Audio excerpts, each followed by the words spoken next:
the second of our lectures in this year's Horning lecture series, I guess I should say, on science and religion. I'm David Luft, and I'm delighted to have the opportunity to introduce my colleague, Anita Guerrini, who is Horning Endowed Chair in Humanities at OSU and a professor in the School of History, Philosophy, and Religion. Anita and I both escaped from California in 2008. Is that an accurate definition? Or word usage here? To come to OSU as Horning Endowed Chairs. Since then, she's taken the lead in developing our graduate program in the history of science, and along with her many publications and activities at OSU nationally and internationally, she has completed her research and writing on the courtiers, anatomists, animals, and humans in Louis XIV Paris, which appeared last year with the University of Chicago Press. Anita grew up in Connecticut and graduated summa cum laude. How many people graduate? It's hard to graduate summa cum laude. In history from what we used to call UConn and IU. No, it's Connecticut College. Is that right? So this is, oh, you're the one up on the border there. No, in no, in London. On the ocean, on the Sound. I don't think I've ever been there. Oh, say the title right, since I blew it here. Connecticut College. All right. But not for women. Well, it used to be for women. Oh, that's what I was thinking. Yeah, but it's not. But it's not UConn. Yeah, I thought No, it's it was. not you. No, Yeah. Move forward, David. I mean, it's not like we're talking about tater tots or something. She taught at the University of Minnesota and at UC Santa Barbara, and she published 3 books on the history of science before coming to OSU. Today she will be speaking to us on a new project. The title of today's lecture is Cannibals and Saints, Bones as Medicine in Early Modern Europe. She will be speaking on another aspect of this project on March 7th at the Humanities Center, and we're delighted to have her with us today. Anita?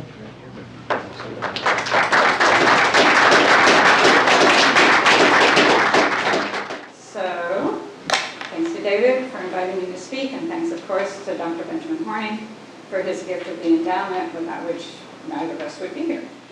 So let me just plunge in to this. Lest we think that relics are a vestige of the past, here's an image from about 18 months ago, showing the relics of a modern saint, Mary Ann Cope, being repatriated from a convent in New York to Hawaii, where she did the work that led to her canonization.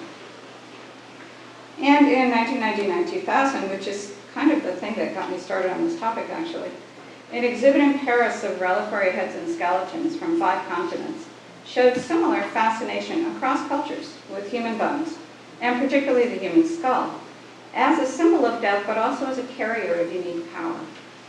The cover of the exhibit catalog shown here is of an 18th century Swiss reliquary of St. Pancratius. I do not know who St. Pancratius was. Heinrich von Staden presciently wrote 20 years ago, "Words are not the only bearers of meaning. Matter, too, is a matrix of meanings, and as such it invites interpretation."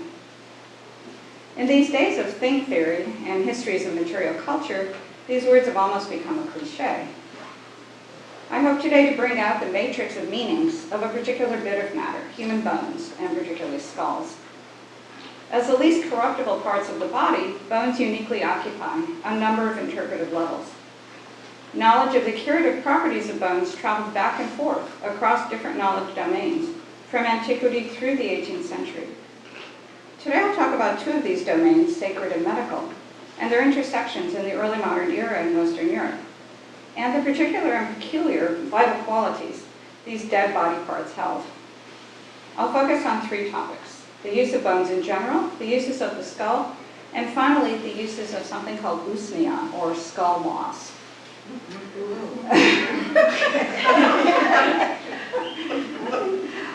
I'll argue that there is at the very least a correlation between the curative power of bones as relics and the curative properties of bones as medicine. There is, I argue, a continuum between these uses and not a sharp break between material and spiritual. Some uses of bones date from antiquity. Pliny's Natural History, one of my favorite books of all time, from the 1st century, cited several uses of human skull and remedies, and several more for animal, but not human bones. A century later, the Roman physician Galen also cited the use of human bones. Medieval pharmacy, based largely on plants, drawn from the Roman Dioscorides, does not seem to have employed human body parts, but I have to say I haven't done a huge amount of research into medieval medicine. But the use revived in the 16th century and continued into the 18th, although not without controversy. The mid-18th century physician Robert James listed a number of medical uses of human body parts in his 1747 Pharmacopoeia Universalis. And you can see at the top he has sort of general body parts, including the parts of the human body, hair, nails, saliva, earwax, sweat, milk, menses, etc., etc. And then the other parts useful in medicine, he says, are the skin, fat, bones, marrow, cranium, and heart. And note that he distinguishes the skull from the other bones of the body. Much attention recently has been paid to mumia or mummy, a form of preserved human flesh, and you'll be glad I'm not talking about that today. Much less has been said about the various ways bones were used. Apart from the bones themselves, this included the use of usnea, the moss that grew on dead men's skulls. And probably dead women too, but we'll mostly talking about that. At the same time, the durability of bones also made them particularly useful for religious and symbolic uses. The history of relics is a huge topic, and I'm only going to touch on a corner of it today. The earliest Christian relics dated from the 2nd century, and the tradition of corporeal relics was well established by the 8th. And here are some examples of relics. As Caroline Walker Bynum has detailed in her book on the resurrection of the body, the value of relics was closely tied to beliefs about resurrection. Although early church fathers, such as Origen, argued that resurrection was of a spiritual body and not the corpse, medieval theologians following Augustine emphasized the resurrection of the entire physical individual body. God could reassemble even parts that had been reduced to dust. Jerome, around the same time, forcefully asserted that the bodies of the martyrs were not merely dead bodies, and that their actions in life had already advanced them toward resurrection. By Augustine's time in the late 4th and early 5th centuries, the miracle working qualities of even small pieces of a martyr's body were well established, which seemed to guarantee that all bodies would therefore be reassembled at the second coming. So Bynum writes at the time after Augustine, and I don't really need to read this out loud because you all can read, but basically the point is that God can put together scattered bones, even if they're pulverized, they're scattered all over the place. If animals eat them, Bynum goes into enormous amounts of detail about the kind of physiology of resurrection. It's actually quite interesting because there are many theologians who've spent a lot of time worrying about all this. If an animal eats me, can I be resurrected if I'm digested and all this stuff? So anyways. So, if a martyr was present in every minute bit of his dust, if he cured the sick and raised the dead, then both decay and partition could be overcome. The earliest Christian relics, as this indicates, were those of martyrs to the faith and were mostly body parts. Therefore, by definition, there were no new relics after Constantine adopted Christianity in 312. By the 8th century, as Patrick Guerrini has detailed in his book on relic theft, great book, there was enormous competition for relics in Western Europe, particularly since every new altar required a relic under it.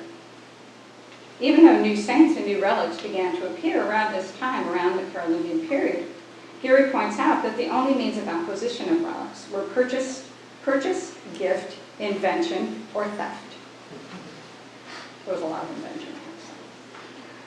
Relics are variously defined as small material objects that act as points of contact between divine and human, and as physical embodiments of divine presence.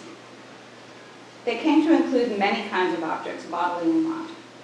Small size and ease of transportation were key elements, particularly in early Christianity.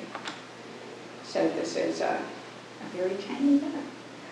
and fingernail parings, hair, skin, and blood, disassembly, jostled for relically prominence with bits of fabric, wood, and stone. The point of them, however, is that they had some kind of bodily contact with a holy person. Bones, therefore, were ideal relics. They were hard and lasting, they could be divided into pieces and therefore easily transported, and they were indubitably part of the body.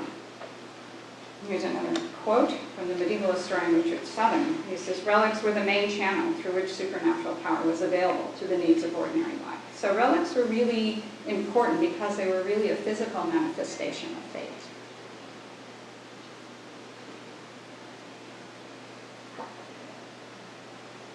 The thaumaturgic or curative properties of relics stem from their status then as body parts of a holy person.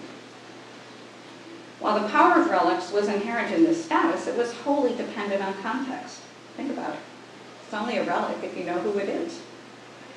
Passively reflecting, writes Guerrini, only exactly so much meaning as they were given by a particular community.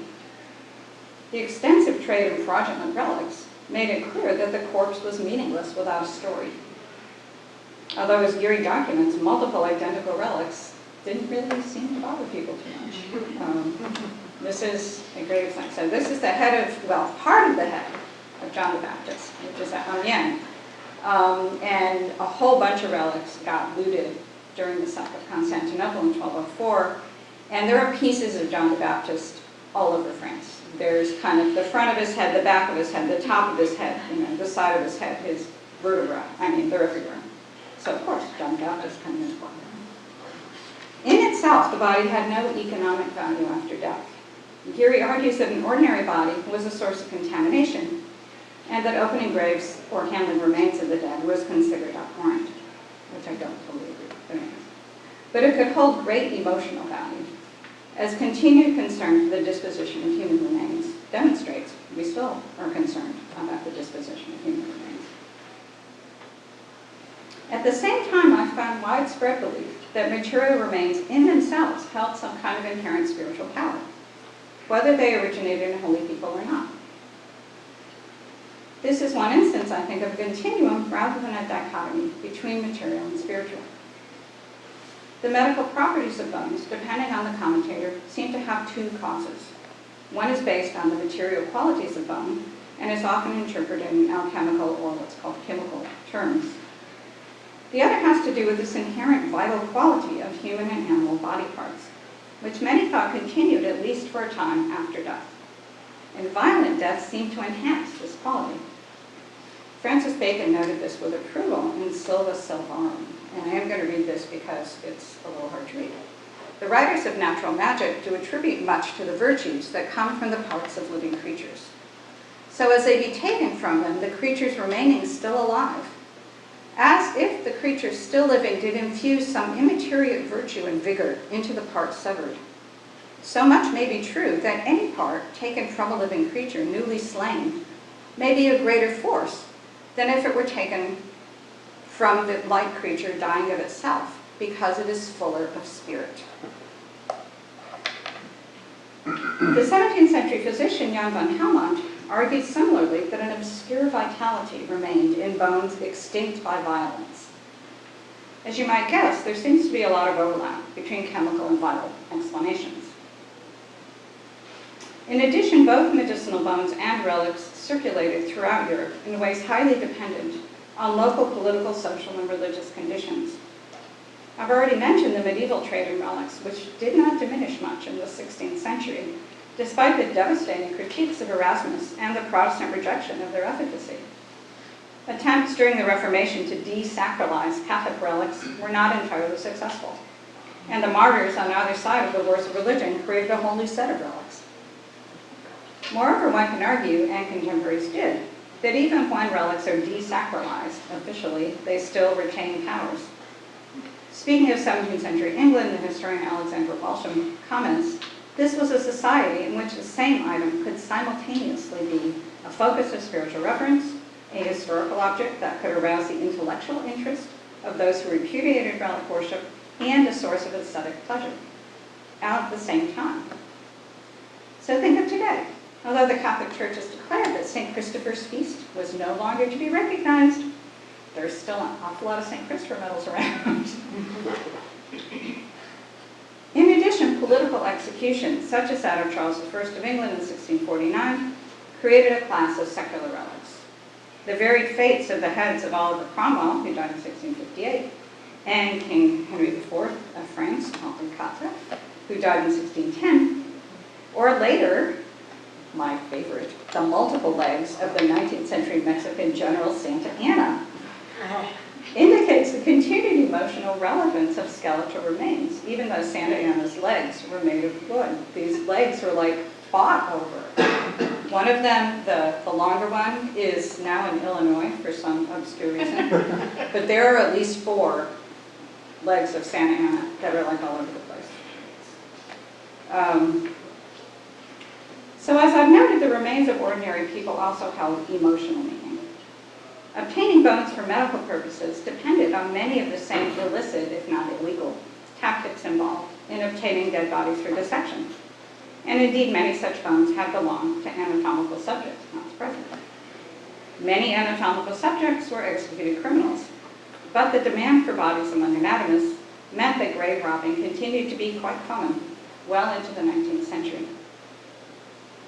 In addition, charnel houses, where cemeteries deposited bones when space was needed for new burials, could be sources for medicinal bones as well as for hallucinogenic. So there's this kind of strange dichotomy in the sense that there's all this power attributed to bones, and yet very unceremoniously, when cemeteries got full, people would just dig up the bones and dump them in these kind of bins. And if anyone's ever been to the catacombs in Paris, that's the contents of all of the cemeteries in Paris in the 1780s were just kind of dumped in there because they didn't have room for them anymore. So on the one hand, bones had this kind of numinous quality. On the other hand, they were reported really very little respect. Perhaps not surprisingly, the literature, both historiographical and contemporary, on the uses of bone, skull, and usnea in medicine is often vague and contradictory. While late 17th century natural philosophers such as Robert Boyle attempted to give natural explanations of the actions of such substances, he could not entirely avoid the layers of myth and custom that surrounded them. Human bones constituted an ingredient of a number of early modern medicines. Too many to enumerate here. Bones are employed in 2 main ways. Ground into a powder, bones could be incorporated into a beverage on its own or with other ingredients, or into a paste or pills. Bones are also very commonly distilled down to what was considered their component ingredients, usually an oil and some kind of salt. Bones could also be burned to release their active qualities. Galen held that burning bones dried them and released their power, and that human bones held the most power, although pig bones could also be employed. The 16th century medical iconoclast, Theophrastus Philippus Aureolus Bombastus von Hohenheim, also known as Paracelsus, you could see why, was there as Paracelsus, it was kind of a long name, was the major early modern influence on the therapeutic use of human body parts and of other body products such as blood. To replace the works of the ancients, Paracelsus expounded a new world system based upon the notion that humans were a microcosm of the universe, which was the macrocosm. Every celestial event, every plant and animal, held correspondences to human life, behavior, and well-being. Chemistry, according to Paracelsus, was the key to this new philosophy, which humans could discover through new observations and the search for the divine signatures, the God-given correspondences that revealed the secrets of life. Chemistry enabled the separation of pure substances from their impurities, opening up their curative, nutritive, or even magical properties. Bacon's reference to natural magic refers to Paracelsians. According to this doctrine of correspondences and sympathies, the best and noblest medicine for humans came from humans' own bodies.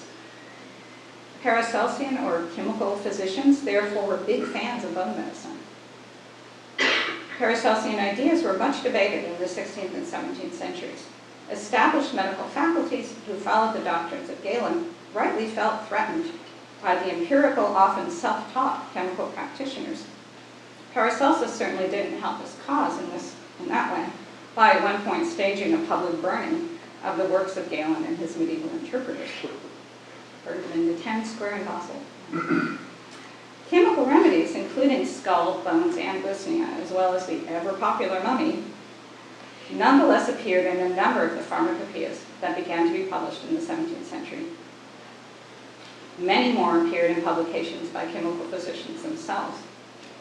The period of the English Civil War and interregnum of the 1640s and 50s was particularly productive of Paracelsian ideas in medicine and of publication. In France, the Paris Faculty of Medicine was strictly anti-Paracelsian, but the royal physicians, many of whom were educated not in Paris but in Montpellier in the south, were much more sympathetic. In his 1672 book, Aurora Chemica, a book of medical recipes, the chemical physician Edward Bolnest gave one typical method of preparation of human bones, and you can see that on the right. His instructions included drying the bones, beating them into a powder, covering them with spirit of wine, that is distilled alcohol, and distilling an oil from the mixture. The solids that remained could then be further calcined, that is heated to a high temperature over a period of time to further decompose it. And the fixed salt that remained was then further purified before mixing it with the aforementioned oil. So you kind of separate the parts and then you mix them back together. This was applied externally as a noble remedy against all arthritic pains. And as you can see in the first sentence, he recommended only using bones from someone who had been dead less than a year.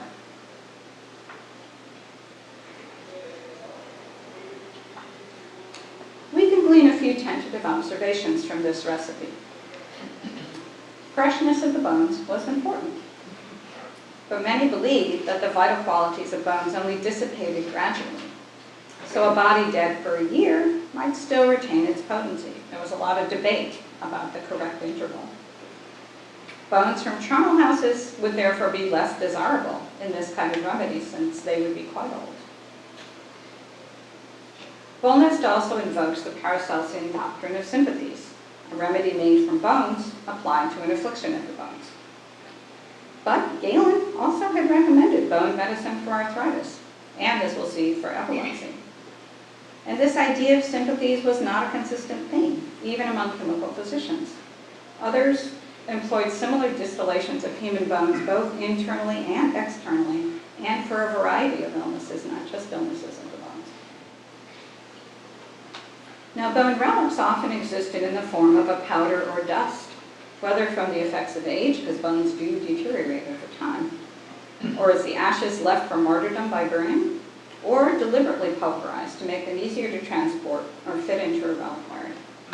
Here's some more small bones. Such bone dust was at times ingested or even snorted for its curative properties. This seems particularly the case with bones of recent martyrs, so again, this kind of freshness. But one historian reports a 12th century bishop who took a bite out of the arm bone of Mary Magdalene.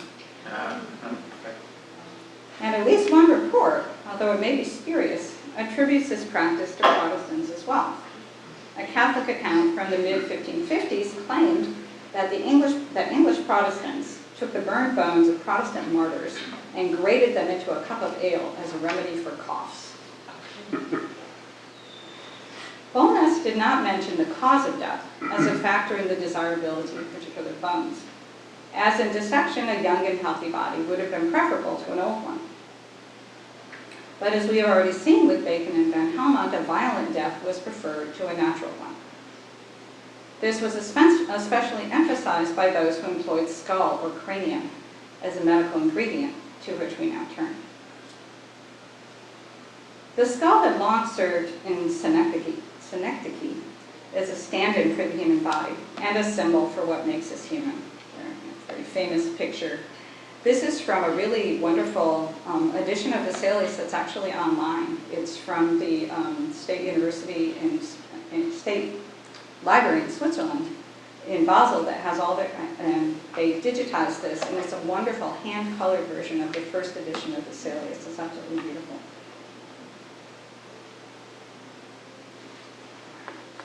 Skull relics and reliquaries abounded, and seem particularly to express historian Julia Smith's contention that in blurring the distinction between person and body part, the reliquary and its relics are simultaneously agent and object, subject and thing, for they resist being confined to a single conceptual category. And these are different saints. Saint Foy, the very elaborate gold one on the right, was subject to a lot of battles in the 8th and 9th century. Her remains, she was one of the first kind of non-martyr saints, and lots of monasteries wanted her. So she got stolen and taken to the monastery where she now resides, and they made this incredibly elaborate reliquary for her head. But if you had a famous relic like that, it could be worth a lot of money for your monastery because you would get lots of pilgrims there, and that was the point of stealing it. Since Galen, the head represented the seat of identity and the soul, therefore it would seem skull relics held particular potency, although I need to do more work on that particular topic. I haven't actually investigated that. It's certainly the case that human skull is far more popular than mere bones as a therapeutic ingredient. Not only violent death, but particular genres of violence contributed to the therapeutic qualities of skulls. The German chemist Rudolf Goclenius in the early 17th century argued that hanging was to be preferred as a cause of death because it forced the vital spirits, according to Galen, the essence of life, into the head, where they penetrated the substance of the skull and made it that much more potent. Any cause of death that entailed loss of blood, such as beheading, would perforce waste these spirits. I would love to know if there was any correlation between modes of execution and anticipated medical uses, but I haven't yet found evidence for that. Although Van Helmont agreed that bleeding should be avoided, he didn't see the necessity for hanging. Following Paracelsus, he believed that breaking on the wheel, for example, would be equally effective, which is a horrible punishment, and I don't even go into what it is, but you can imagine. It's bad. But it doesn't cause loss of blood. It causes all your bones to be broken. So, yeah, it's really painful. Moise Chalat, royal apothecary and member of the Paris Academy of Sciences, agreed in 1676 that to preserve maximum vital qualities, strangling was best, or some other violence, as long as they're healthy. Van Helmont further asserted that the particular efficacy of the skull owes to the fact that after death it absorbs the vital qualities of the brain, going a step beyond Goclenius. Since the brain was believed to be the seat of the soul and generator of the animal spirits that enabled nervous function, these vital qualities would be very potent indeed, at least for a while. Van Helmont was a great enthusiast for skull medicine, and many agreed with him. Other bones, said Chalat, have similar effects but are not as powerful. Skull had appeared in the French physician Jean de Lanus' 1623 Dispensarium as useful in epilepsy, with a Paracelsian explanation that man's bone is also man's medicine. But skull made no appearance in the 1639 official pharmacopoeia of the Paris Faculty of Medicine, nor in the Amsterdam Pharmacopoeia of 1636, although that work recommended human fat as an essential ingredient in medicines. I have not found skull either in the 1618 London Pharmacopoeia, which does, however, couldn't resist this, includes a recipe for oil of fox that includes an entire fox, and my favorite one for oil of hedgehog that includes 16 hedgehogs. But by the end of the 17th century and into the 18th, the employment of human body parts, including bones and particularly skulls, had penetrated even the official pharmacopoeias, as Paracelsian medicine made gains over Galenic. The 1722 edition of the Amsterdam Pharmacopoeia included not only human fat, but human skulls dead by violence, and the usnea from them. So a French book of pharmacy from the end of the 17th century shows the advent of skull into mainstream therapeutics. Moise Chalat spent 7 pages on the preparation of skull in his 1676 Pharmacopoeias, Relics et chimiques. And this, I just wanted to show you his frontispiece, which is kind of totally irrelevant, but really wonderful because it sort of shows offerings from all over the world that are, in the pharmacopoeia, which is such a great picture. Charras dedicated his book to Louis XIV's chief minister, Colbert, and listed endorsements not only from royal physicians, which you would kind of expect, but from the dean of the Paris Faculty of Medicine, which you would kind of not expect. Thus had times changed since the 1630s, so Paracelsian medicine is really becoming much more mainstream.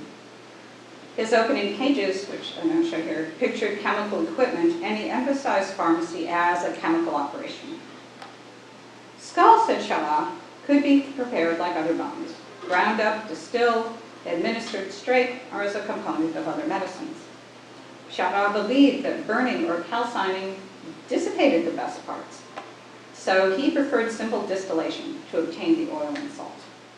Ingestion was the proper way to administer these substances, although he said the oil also could be massaged on the temples or even placed in the nostrils. Alone or mixed with other medicines, skull was unanimously recommended, said Charras, for disorders of the head, including apoplexy and epilepsy. Here, for once, Galen and Paracelsus seemed to agree with each other. This was a period when much was being learned about the head and brain through the anatomical work of Niels Stenson, otherwise known as Steno, and Thomas Willis. But it seems to have made no difference to skull therapy. Thomas Willis, whose book on the brain here appeared in 1664, similarly recommended preparations of skull administered internally and externally for apoplexy and epilepsy, as well as for vertigo and even for stupidity. Real favorite. Love that. Medicine for stupidity. But skull medicine was not only for the head. Skull was a prominent ingredient in Goddard's drops, one of the most popular patent medicines of the 17th century, and a particular favorite of Charles II of England. Jonathan Goddard, physician and founding member of the Royal Society, specified that the skull be from a hanged man. The king viewed the drops as an everyday pick-me-up, and they are also thought to be useful in fevers. There's lots of debate about what was actually in Goddard's drops, several different recipes, but it appears to consist of distilled skull mixed with what was called spirit of hartshorn, which we would now call ammonia. So from our point of view, probably the strangest example of bone medicine was the use of usnea or skull moss. It is also one with particularly close links to the medicine of sympathies and invisible actions. Among other uses, usnea was a prominent ingredient in the weapon salve, which I'll talk about in a minute. But its uses spread far beyond that. Now, usnea was identified as a kind of moss or lichen that grew on the skulls of the dead. It could be found in many places. Charnel houses were an obvious site, as well as places where corpses might be buried shallowly. Particularly desirable was the usnea from criminals whose bodies had been left exposed rather than buried, combining the requisite death by hanging with ideal conditions for the growth of moss. Battlefields were another source. British physicians in the 1650s and 60s often extolled the usnea from Ireland, where the slaughters enacted by Cromwell's armies earlier in the 1650s, along with the proper damp climate, presumably led to an abundance of skull moss from those who had died violently, although in this case with considerable loss of blood. So it was actually quite an active trade in skulls from Ireland to England during this period. Usnea was particularly popular in England. Charras reported that apothecaries in London sold skulls covered in it, and he had seen a number of these. In his 1694 Histoire générale des drogues, the Paris apothecary Pierre Pommet, following Charras, attributed the growth of usnea to a superfluity of humors that the head was accustomed to furnish for the nourishment of the hair and beard. These humors now engendered this hair-like moss, which therefore retained the vital humors of the body. But Charras and Pommet believed that leaving the skull exposed long enough to grow moss simply dissipated its vital qualities. And this is where we have the quote from Pommet.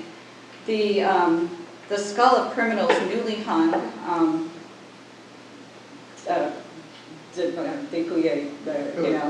peeled of their skin, emptied of the brain and everything that it contains, well washed, dried, and separated when the knife from the lower part, are incomparably better.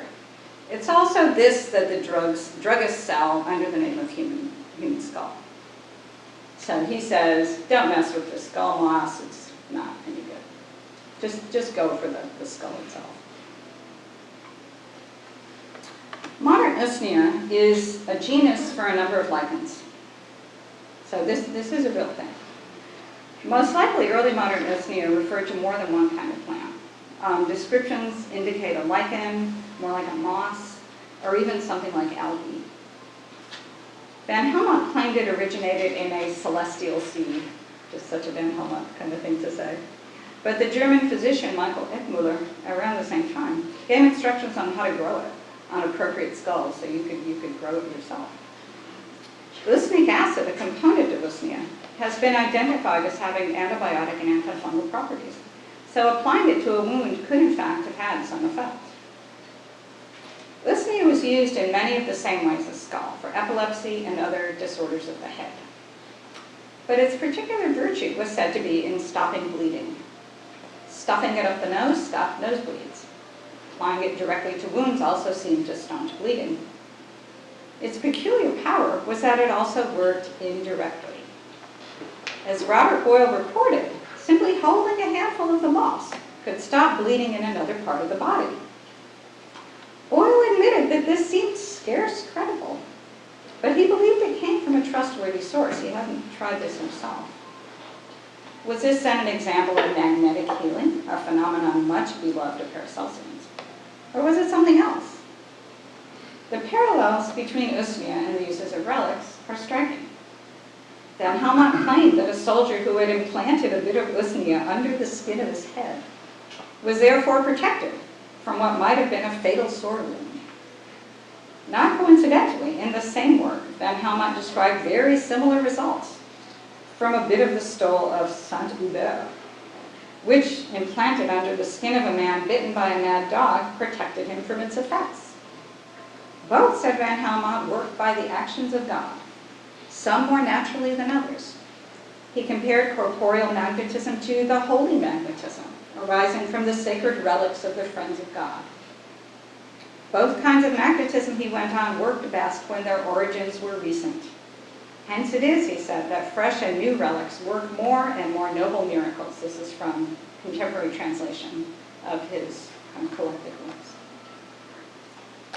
Just as the vital qualities of bones dissipated with time, so too, he argued, did the qualities of relics. This magnetic quality made Usnea an important ingredient in the weapon salve or powder of sympathy. The weapon salve, as is well known, purported to heal wounds from a distance. It was applied to the weapon that caused the injury rather than to the injury itself. The origins of this remedy are obscure, but it was based on the Paracelsian idea of sympathy or attraction. Van Helmont, Robert Flood, and this guy Cannibal Digby extolled its use in the 17th century. This is an illustration from Cannibal Digby's book on the powder of sympathy, and it has various examples of it. Its ingredients vary, but Usnea was almost always a component, and it did seem to work. Most likely, as Alan Davis had noted, because its use required keeping the wound itself clean and frequently changing its bandaging, which would tend to make the wound heal. Van Helmont noted the magnetical quality of Usnea as a critical component of the effectiveness of the weapon salve, arguing strongly that mere bones did not have this quality, and that it emerged most effectively when mixed with the other ingredients of the salve, so a kind of symbiotic effect, which variously included mummy, then again, blood, and bear fat.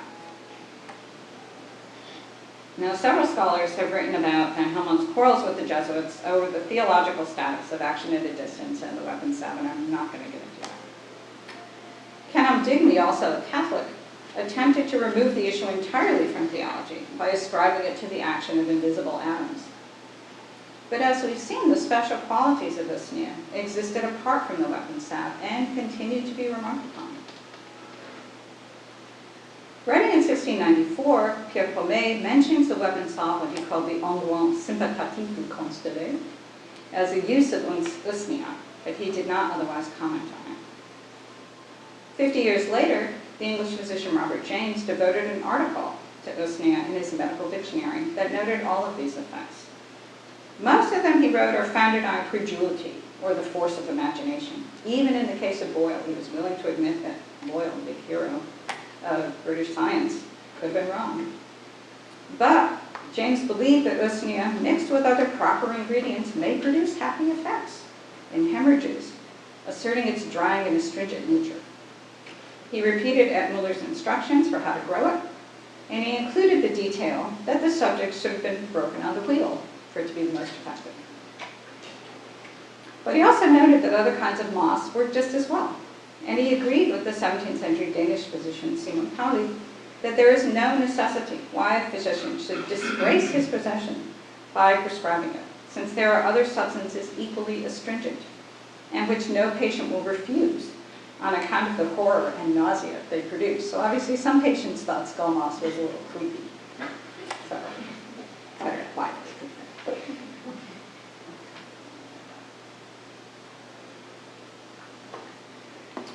So now on to some kind of conclusion. In the 1740s, Robert James, who was a fellow at the London College of Physicians, so a very conventional physician in many ways, advised that bones dried discuss, that means dispel, astringe, stop all sorts of fluxes, and are therefore useful in a catarrh, flux of the menses, dysentery, and mesentery, and mitigate pains of the joints. So lots of uses. This is his discussion of uses of the skull in epilepsy. So in the top quotation, he says, of this kind of substance that you want to use to make these are the harder substances, shavings of the teeth of the seahorse. How do you get shavings of the teeth of the seahorse? I do not know. Hartshorn, the bone found in the head of the sea cow or manatee, the true unicorn, as opposed to the false unicorn, the human cranium, and the ankle bone of the hare. I have no idea why the ankle bone of the hare. But these must be recent, otherwise they will be of little efficacy. And then he has this whole recipe for epilepsy. Nutmeg, the ashes of moles, 3 ankle bones of the hare, powder of Carduus benedictus, which is a plant, elk's hoof, white amber, mistletoe, prepared pearls, calcined hartshorn, true unicorn, human cranium, peony seeds, sugar candy, that's to make it palatable, leaf gold, and then you make it into a powder and you take it. So, and there you have it. Although James included bones, skull, and other body parts among his pharmacopoeia, these ingredients had begun to lose credence by the time he wrote, although they took much, much longer to disappear completely. In 1746, the London College of Physicians, so in other words, this is 1747, so the year before, underwent a thorough revision of its official Pharmacopoeia Londinensis, which had first been published in 1618, for the 5th edition, including taking the fairly radical step of translating it into English that had previously only been in Latin. There had previously been a number of unauthorized translations, many of them by Paracelsians, such as Nicholas Culpeper, whose much reprinted translation first appeared in 1649. Culpeper added a number of chemical remedies, including skull, to his edition. But by 1721, even the official edition included cranium hominis, the skull of a man. The 1746 translation included a lengthy preface, most likely written by the translator Henry Pemberton, who was a physician, mathematician, and fellow of the Royal Society. Pemberton's a very interesting guy. Among other things he did in his career, he helped the elderly Isaac Newton edit the 3rd and last edition of the Principia, in the late 1720s. And he was kind of given the contract to redo the pharmacopoeia in 1739. He spent 7 years compounding all the medicines that were in it and kind of analyzing them down to their components. So really trying to be very precise and scientific in this. Here's just a couple of views of apothecary shops. Really not a lot of difference kind of in how they look. Almost 200 years apart. So this preface that I think Pemberton wrote takes kind of an Olympian tone. It were certainly a disgrace and just reproach if pharmacy should any longer abound with those inartificial, which is a funny phrase, but meaning not made up, not put together, and irregular mixtures, which the ignorance of the first ages introduced, which for the most part they superstitiously and dotingly derive from oracles, dreams, and astrological fancies. We have here endeavored, as much as might be, to retrench this excess. So the London physicians, Pemberton went on, replaced the old medicines with what he called a sufficient number of elegant and simple medicines. Pemberton then goes on to trace the history of pharmacy and where it went wrong. Arab physicians corrupted it with alchemy, but it was the drunken ravings of Paracelsus that led true chemistry far off the path. His follower Van Helmont was childishly credulous. But the remedies had crept into use, and therefore an entire overhaul was necessary. This included using precise weights and measures, pure substances, and standardized nomenclature and procedures, all good things. While Newton would have agreed with all of these reforms, it's probably just as well that Pemberton did not know of the great Sir Isaac's enthusiastic practice of alchemy. But the Pandora's box of Paracelsian medicine was not so easily closed. The 1748 revision of the Paris Pharmacopoeia continued to include cranium humanum. Moreover, the official pharmacopoeias now competed against dozens of other texts, including Culpeper's and James's, that enthusiastically recommended the use of body parts in medicine. These uses did not really disappear until well into the 19th century. Although the medicinal uses of bones declined in the 18th century, they did not disappear, and among those who believed, relics old and new retained their powers. There was a continuum between natural and supernatural. Although Protestants liked to claim that the age of miracles was over, people were not entirely convinced. And I need to do more work, I think, on this space between popular and learned beliefs.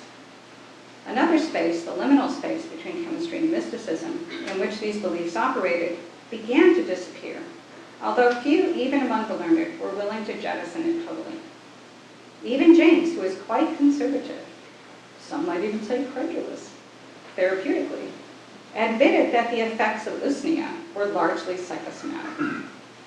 But as we now recognize, psychosomatic effects or cures might be no less real or effective than others. The heyday of bone medicine coincided with the flourishing of chemical vitalism in the late 17th and early 18th century. Relics are still with us, and ancestral bones can still evoke passion. Thank you.